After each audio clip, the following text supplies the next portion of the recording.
જૈવ રાસાયણિક ચક્રો વિશેનો અભ્યાસ કરવાનો છે. કોનો અભ્યાસ કરવાનો છે? તો કે જૈવ રાસાયણિક ચક્રો. ખાસ યાદ રાખજો, કોનો અભ્યાસ કરવાનો છે? જૈવ રાસાયણિક ચક્રો. એમાં પહેલું આપણે જોઈશું જલચક્ર, બીજું જોઈશું આપણે નાઇટ્રોજન ચક્ર,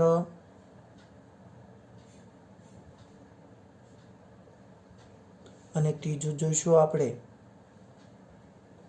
કાર્બન ચક્ર. તો આજે આપણે આ જલચક્ર, નાઇટ્રોજન ચક્ર અને કાર્બન ચક્ર, આવા 3 ચક્રો વિશેનો અભ્યાસ કરીશું. પહેલાં આપણે સૌ પ્રથમ વાત કરીએ કે જૈવ રાસાયણિક ચક્રો કહેવાય કોને?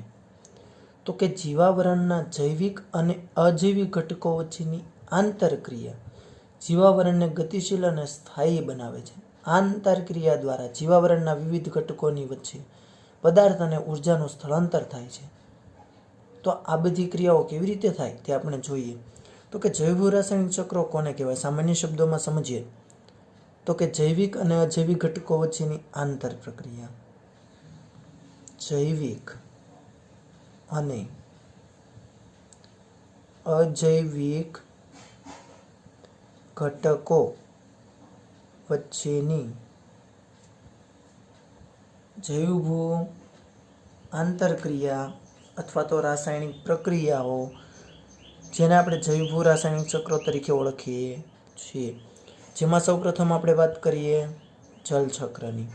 બરાબર, સૌપ્રથમ આપણે કોની વાત કરીએ? જલચક્રની. તો અહીં જલચક્રની આકૃતિ સામાન્ય બેઝિક સમજૂતી માટે દોરું છું, યાદ રાખજો.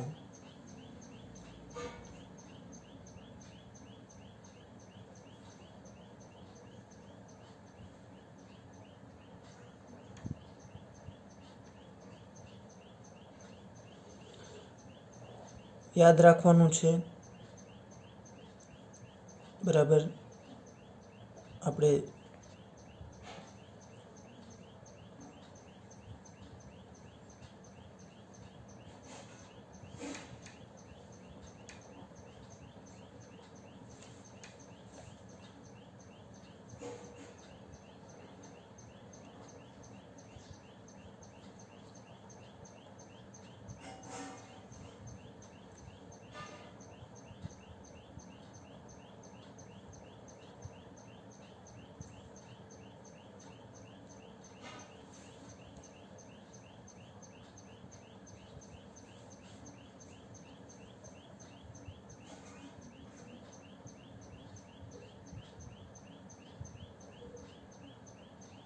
વિસ્તારથી પછી સમજાવીશ. પહેલાં ફક્ત યાદ રાખવાનું છે.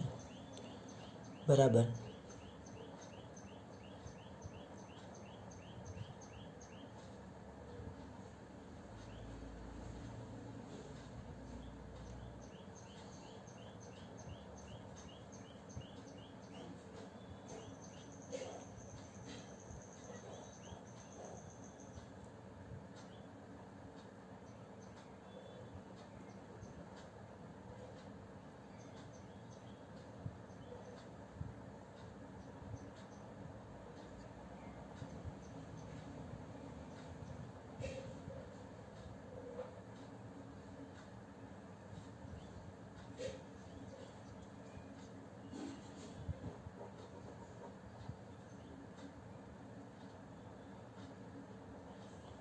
હવે સામાન્ય રીતે આપણે પહેલાં સમજી લઈએ. આ જલચક્રની આપણે આકૃતિ દોરી છે. તો કે તમને જલચક્ર વિશે ખબર હોવી જોઈએ. પહેલાં તો જલચક્ર કોને કહેવાય? તો પાણીનું ફરી વખત, આખું જલચક્ર એટલે પાણીનું ફરી વખત તેમાં રૂપાંતર થતું હોય. સૌ પ્રથમ આપણે જોઈએ કે જે પાણી સપાટીય જળ તરીકે છે અથવા ભૂગર્ભ જળ તરીકે. ભૂગર્ભ જળ વિશે આપણે આગળ અભ્યાસ કરી ગયા કે જમીનની અંદર રહેલા જળને ભૂગર્ભ જળ કહેવાય. આ ભૂગર્ભ જળમાંથી અથવા તો સપાટીય જે જળ છે તે પાણીનું બાષ્પીભવન થશે એટલે પાણી ઉપર જશે, સૂર્યપ્રકાશ દ્વારા બાષ્પીભવન થશે. બીજું, આ જે સપાટીય જળ છે અને ભૂગર્ભ જળ છે તેનો ઉપયોગ વનસ્પતિ કરશે, પ્રાણીઓ પણ કરશે. આ વનસ્પતિ, પ્રાણીઓ અને સપાટીય જળ જેના પર સૂર્યપ્રકાશ પડવાને કારણે સપાટીય જળનું બાષ્પીભવન થશે અને વાદળનું નિર્માણ થશે. વનસ્પતિને સૂર્યપ્રકાશની હાજરીમાં બાષ્પોત્સર્જન થશે એટલે વરાળ સ્વરૂપે પાણી ઉપર જશે. પ્રાણીઓ શ્વસન કરશે તો પણ તે વરાળ સ્વરૂપે પાણી ઉપર જશે અને તેના વાદળોનું નિર્માણ થશે. આ વાદળ છે એ વરસાદ સ્વરૂપે અથવા તો બરફ સ્વરૂપે પાછું પૃથ્વી પર પડે છે. બરાબર, યાદ રાખજો. અહીંયા જે તમને આપ્યું છે આવી રીતે યાદ રાખવાનું છે. વરસાદ અથવા બરફ સ્વરૂપે પાછું છે એ જમીન પર પડે છે. તો વિદ્યાર્થી મિત્રો, આટલું યાદ રહે તો હવે આગળનું તમને સરળતાથી સમજાશે. બરાબર છે. આપણે ટોપિક વિશે જોતા જઈએ.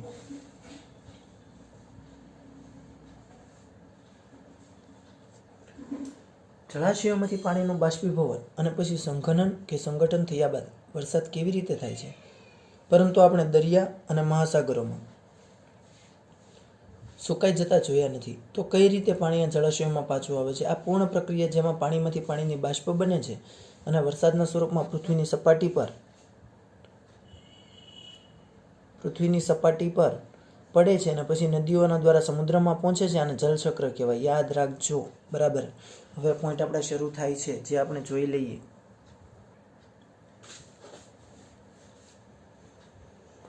યાદ શું રાખવાનું છે આપણે? તો કે પાણીમાંથી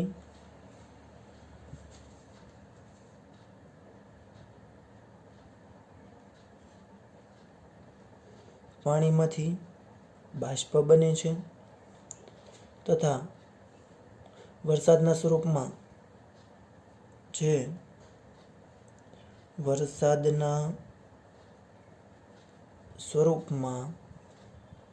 પૃથ્વી પર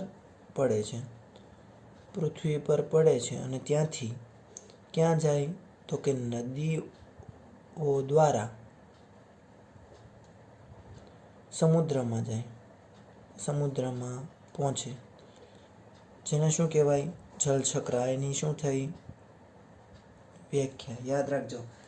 પાણીમાંથી બાષ્પ છે એ વરસાદના સ્વરૂપમાં પડે છે, જે પૃથ્વી પર પડે છે. ત્યાંથી નદીઓ દ્વારા તે ક્યાં જશે? તો કે સમુદ્રમાં પહોંચે છે. આને આપણે શું કહીશું? જલચક્ર કહીશું. આમાંથી કેટલુંક પાણી, બરાબર યાદ રાખજો, કેટલુંક પાણી ક્યાં જાય છે? તો કે જમીનમાં શોષાય છે, જેને આપણે શું કીધું હતું? ભૂગર્ભ જળ. બરાબર, જમીનમાં શોષાઈ જાય છે, જેને આપણે ભૂગર્ભ જળ કીધું હતું. જ્યારે કેટલોક અને ભૂમિજળનો ભાગ બને છે. અમુક છે એ સપાટી પર રહે છે. કયા સ્વરૂપે? તો કે ઝરણા સ્વરૂપે સપાટી પર જોવા મળે છે. આ ઉપરાંત આપણે રોજિંદા જીવનમાં જે ભૂમિય જળ હતો, આ ભૂમિય જળ તેમાંથી આપણે શું કરીએ છીએ? તો કે કૂવા, બરાબર છે, અથવા તો બોરવેલ દ્વારા, એટલે કે ભૂગર્ભીય કૂવા દ્વારા આપણે તે રોજિંદા જીવનમાં ઉપયોગમાં લઈએ છીએ. આ ઉપરાંત આપણે વાત કરી સ્થળછર જીવજંતુ અને વનસ્પતિઓ પણ પાણીનો ઉપયોગ કરે છે.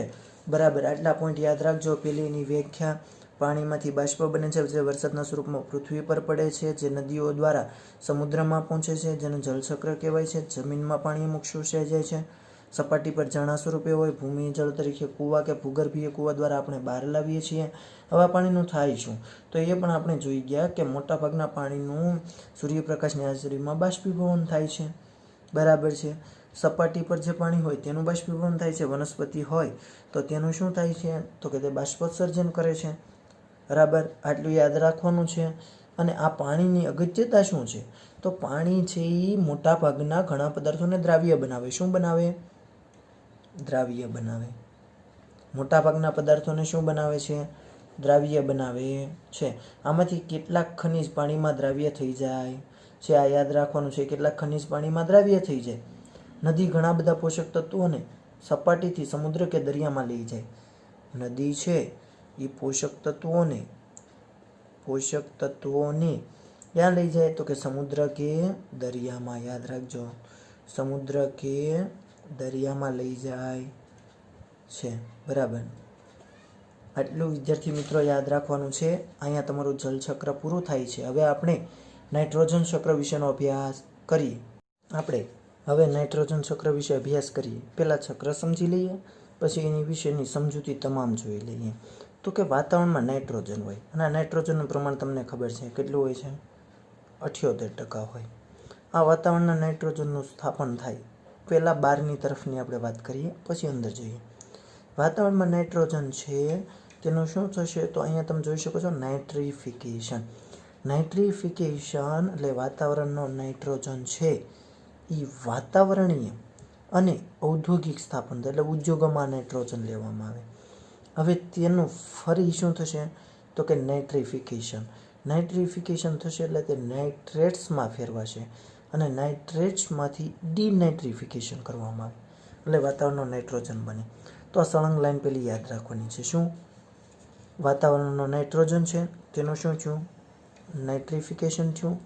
નાઇટ્રિફિકેશનથી વાતાવરણીય અને ઔદ્યોગિક સ્થાપન થયું.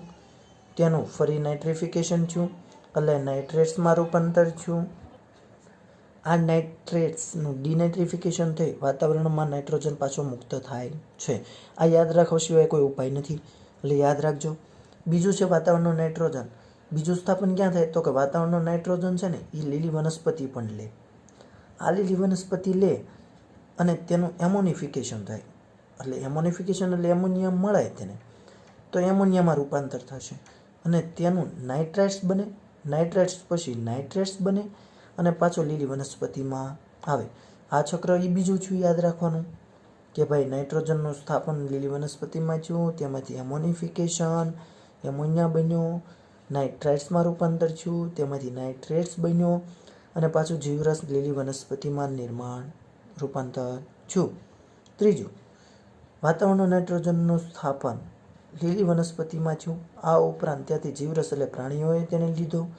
પ્રાણીઓ છે તે એમોનિયામાં રૂપાંતર કરશે. આ એમોનિયામાંથી ફરી યાદ રાખવાનું છે નાઇટ્રાઇટ્સ, નાઇટ્રેટ્સ અને પાછો લીલી વનસ્પતિમાં. તો યાદ રહે. ફરી વખત લઈ લઈએ. પેલું બહારનું ચક્ર લીધું, વાતાવરણનું નાઇટ્રોજન, નાઇટ્રિફિકેશન, વાતાવરણ અને ઔદ્યોગિક સ્થાપન થયું, નાઇટ્રિફિકેશન થયું, નાઇટ્રેટ્સમાં રૂપાંતર થયું, ડિનાઇટ્રિફિકેશન દ્વારા વાતાવરણમાં પાછો મુક્ત થયો. બીજું, નાઇટ્રોજનનું સ્થાપન લીલી વનસ્પતિમાં થયું, એમોનિફિકેશન થવાથી એમોનિયામાં રૂપાંતર થયું, એમોનિયાનું નાઇટ્રેટ્સ અને પાછો લીલી વનસ્પતિ. આ ઉપરાંત એમોનિયાનું જે સ્થાપન થયેલું હતું લીલી વનસ્પતિમાં, ત્યાંથી વનસ્પતિનો ખોરાક તરીકે ઉપયોગ પ્રાણીઓએ કર્યો એટલે પ્રાણીમાં આવ્યો. તેનું નિર્માણ તેને એમોનિયામાં કર્યું. એમોનિયામાંથી નાઇટ્રાઇટ્સ, પાછું નાઇટ્રેટ્સ અને પાછું લીલી વનસ્પતિમાં સ્થાપન થયું. તો વિદ્યાર્થી મિત્રો, આ નાઇટ્રોજન ચક્રની વાત થઈ. હવે તેમાં શું લખવું તે થોડું સમજી લેજો કે વાતાવરણમાં નાઇટ્રોજનનું પ્રમાણ કેટલું છે? 78% છે. આ ઉપરાંત સજીવો માટે તે શું છે? તો કે સજીવો માટે તે શું છે? જરૂરી છે. બરાબર. ઘણા બધા ઘટક કેવા? તો કે protein, nucleic acid, protein, nucleic acid એટલે કે DNA અને RNA તેમજ વિટામિન્સ માં ઉપયોગી છે. આ ઉપરાંત અન્ય જૈવિક બંધારણીય ઘટક તરીકે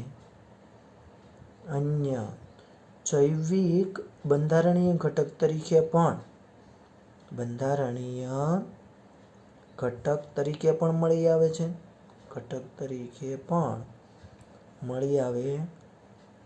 છે. તો વિદ્યાર્થી મિત્રો, આપણે પહેલો પેરેગ્રાફ એવો કરી શકીએ કે વાતાવરણમાં નાઇટ્રોજનનું પ્રમાણ 78% છે. તે દરેક સજીવો માટે જરૂરી છે. તે પ્રોટીન, ન્યુક્લિક એસિડ, DNA અને RNA તથા વિટામિન્સ તરીકે પણ મળી આવે છે તથા અન્ય જૈવિક બંધારણીય ઘટક તરીકે પણ મળી આવે. જેવા કે અન્ય જૈવિક બંધારણીય ઘટકો કયા કયા? તો કે યુરિયામાં પણ નાઇટ્રોજન હોય છે એટલે યુરિયા તરીકે પણ મળી આવે છે. આ ઉપરાંત આલ્કેલોઇડ્સ, આ આલ્કેલોઇડ આપણે આગળ 10માં ભણીશું. અત્યારે ખાલી શબ્દ યાદ રાખજો. આલ્કેલોઇડ્સ તરીકે પણ મળી આવે છે. આ પ્રકારના સજીવો માટે એક આવશ્યક શું છું? આ પોષક તત્વ. આમ એક આવશ્યક પોષક તત્વ છું. તો 78%. પછી આ બધા પોઈન્ટ યાદ રહે એના પછીનો આપણે બીજા પેરેગ્રાફમાં હવે આપણે જે ડાયાગ્રામ દોર્યો છે તેના પરથી જવાનું છે. જેમ કે આપણે જોયું કે વાતાવરણમાં નાઇટ્રોજનના પ્રત્યક્ષ ઉપયોગથી જીવન સરળ થાય છે. કેટલાક પ્રકારના બેક્ટેરિયા સિવાય બીજા સજીવો નિષ્ક્રિય નાઇટ્રોજન પરમાણુઓનું નાઇટ્રેટ્સ અને નાઇટ્રાઇટ્સ જેવા, જે આગળ આપણે ભણી ગયા, નાઇટ્રેટ્સ અને નાઇટ્રાઇટ્સ જેવા આવશ્યક અણુઓમાં પરિવર્તન કરવા સક્ષમ નથી. નાઇટ્રોજનનું સ્થાપન કરવાવાળા બેક્ટેરિયા મુક્તજીવી હોય અથવા દ્વિદળી વનસ્પતિઓની કેટલીક જાતિઓમાં જોવા મળે. નાઇટ્રોજનનું જે સ્થાપન કરે તે કેવા હોય? તો કે મુક્તજીવી, અથવા તો શું હોય? તો કે દ્વિદળી વનસ્પતિની